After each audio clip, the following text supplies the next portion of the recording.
Today we discuss the idea of civilization. And first I want to present to you the general understanding of how we get civilization. And then I will present to you an alternative. Okay? So the traditional understanding is the Marxist understanding. This is the idea proposed by Karl Marx, and it's the dominant idea. So in the beginning, we were hunter-gatherers. And it sucked to be a hunter-gatherer because you could not find food. And then we discovered agriculture, farming. And that allowed for surplus food. Surplus just means that you have more food than you can eat. And so now you have people who don't have to work. Okay, an elite. And as such, they can engage in activities that improve the well-being of everyone and which create the basis for civilization. These things include religion, which is just myths and stories, but also arts, dance, music, songs, paintings, and then of course you have science and technology. And with these three things in place, now you can grow as a society. Okay? You can now build cities. Why? Because now you can have irrigation and farming. Okay? You can now direct the river flow so you can use more farmland. Okay? You can now have a hereditary elite. And so that these people can focus their entire time on innovation, on science, on progress. And then you have writing. Because only a hereditary elite has the time and the resources to learn how to write. Because remember, back then, writing is a very difficult activity. You have to spend your entire life learning it and practicing it. And then you have the idea of money and property. Okay? And together, these four things are what we refer to as civilization. Now, there are good things that come from civilization, religion, arts, and science, but there are also bad things as well, which include war, slavery, and debt. Okay? And that is the story of civilization that you are taught in school and that most mainstream academics understand. Today, I want to propose an alternative, and I think this is a much more compelling alternative than this one. And the idea is this. From the very beginning, we were religious, artistic, and capable of science. Okay? We do not need an elite to do this for us. We are all capable of doing this by ourselves. And the examples, of course, are the cave paintings that we discussed, as well as these religious settlements, Göbekli Tepe, Karahoyak. And as we discussed before, people come together to practice their religion, building temples, building monuments. And then slowly, around these temples, you have development of farming in order to sustain these temples, in order to practice the religion. But over time, what happens is that the temple people become corrupt. Rather than being elected by the people, rather than serve the people, they become hereditary, okay? They engage in rent-seeking. And so what people do is they just leave and build a temple somewhere else. Okay? And for all this time, all these temples are being built. But in certain locations, the temples can also engage in trade. Why? Because they're the meeting place of many, many other communities. And as such, their real estate is the most valuable in the world. And so it's hard for people to leave, and the place just grows and grows and grows. And as this civilization grows, the people in charge create something called a temple economy. Okay? And this is just a primitive form of taxation. Basically what happens is that everyone brings food to the temple, and the priests then redistribute the food amongst everyone else. Okay? And that allows for public works projects, like irrigation, mainly irrigation, but also more temples. Okay? And because of this economy, now you need writing. You need to record how much food you have. You have to record who gets what food, the rations. You also need to record trade, right? How much grain you're getting from here, how much cows you're giving to over there, okay?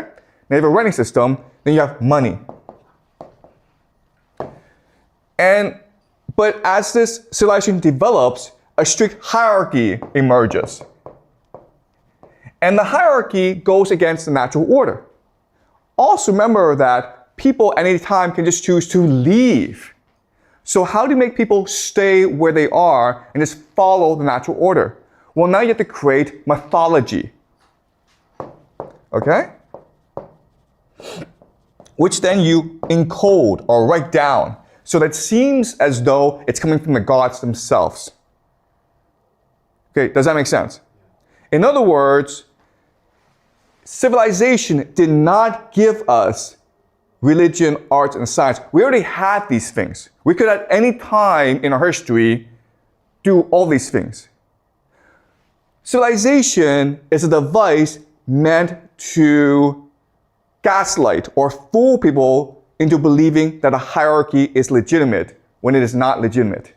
It is meant to fool people into thinking of that this hierarchical system is divinely ordained. Okay? So that's the argument I will make to you today. Before I continue, are you clear about this framework? This is a traditional framework. This is what you've been taught in school. The problem with this framework is that it assumes that we're all stupid. And if we're all stupid, it's hard to explain how we did the cave paintings, how we built Göbekli Tepe, okay? How we did Karahoyak. It assumes all these things. This new understanding is that we're all capable of creativity, but eventually, because of social development, we have these large cities, and now the people in charge need to create civilization in order to justify the hierarchy. Okay? All right.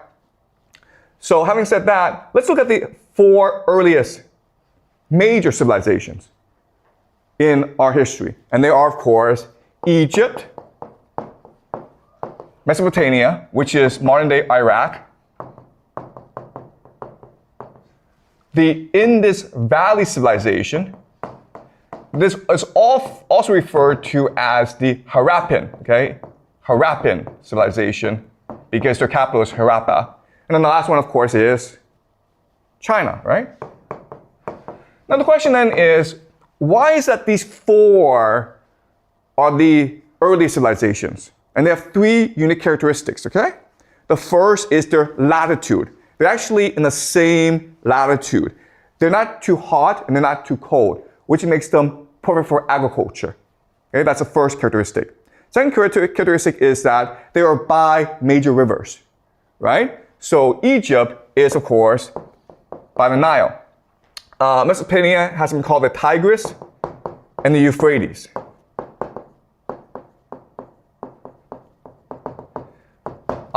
Indus Valley, of course, has the Indus River, and China has, of course, the Yellow River, okay?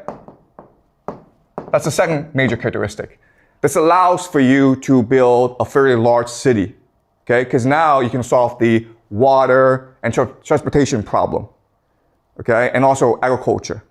Now, the last characteristic, which is the most important, is they're by the sea, or they're by the ocean, which allows for them to engage in trade, okay? Transportation, bringing in new goods, new people, and new ideas. So Egypt has the Mediterranean, as well as the Red Sea. Mesopotamia goes into the Arabian Sea, which goes into the Indian Ocean. And so the Indus is the same situation, okay? Goes in the Arabian Sea and then the Indian Ocean. China, of course, goes into the Pacific. All right? So what will happen over time is that because of the trade location, they're able to build a very large city, okay, over time. So, but then what will happen is that as the city becomes larger and larger, they will develop colonies upstream and downstream of the river, okay?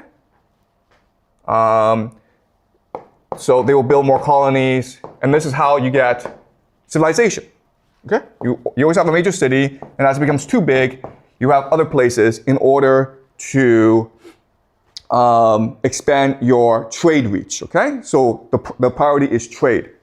And as you can see, what's happening is that these areas are able to connect the entire world, right? So Egypt is able to connect Europe and the Levant and Africa, okay? Mesopotamia is able to connect Anatolia, Asia, Central Asia, and then Indus Valley is able to do the same thing, okay?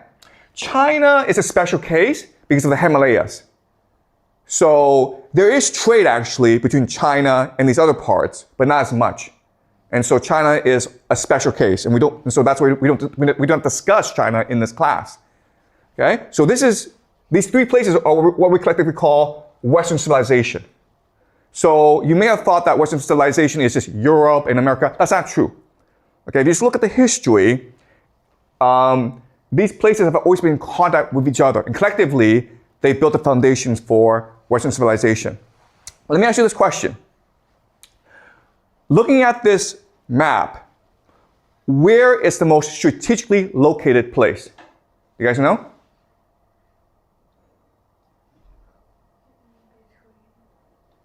It's here, right? Does that make sense to you guys? This is right in the center of global trade. And guess what? This place is where human civilization began. This place is what we call Sumeria, Sumer, okay? And this is where writing was invented, okay? And this is where a lot of trade happened. Because if you just look at this map, Sumeria is what connects everyone to everyone else, right? If you're in the Indus Valley civilization and you want to get through Egypt, you have to first transport your goods to Sumeria, which then overland takes it to Egypt. Same thing with Egypt, okay? Same thing if you want to reach everywhere else. Does that make sense? That's why Sumeria was the first major civilization, okay? And they invented writing, as well as irrigation, as well as a lot of technology. And there's been a lot of debate about Sumeria, because one thing that puzzles scholars and historians is the language the Sumerians speak is not the same as the surrounding areas, okay? So that's why a lot of historians believe that the people in Sumeria came from somewhere else. And that may be true. Why? Because this is the major trade route, right? And it's possible that what happened was that different people came together in this area to trade, and they formed their own language. That is possible, okay? Also, scholars have been surprised or amazed at the rapid development of Sumeria. And that's why, okay, I don't know why, but there are some people on the internet who believe that aliens came to Sumeria and created humans, okay? These aliens are called the Anunnaki. And it's a really stupid idea. And what you learn in this class is that if you put humans together and they need to do something, they will do it very well. Okay, does that make sense? Okay? Necessity is the mother of creativity. It's because they have to come together to trade, to interact, that they create their own writing system. Okay? So if I were to take different people from the world and just dump them on an island, you guys would really quickly be able to develop your own language, your own writing system, your own civilization. Because again, necessity is the mother of invention.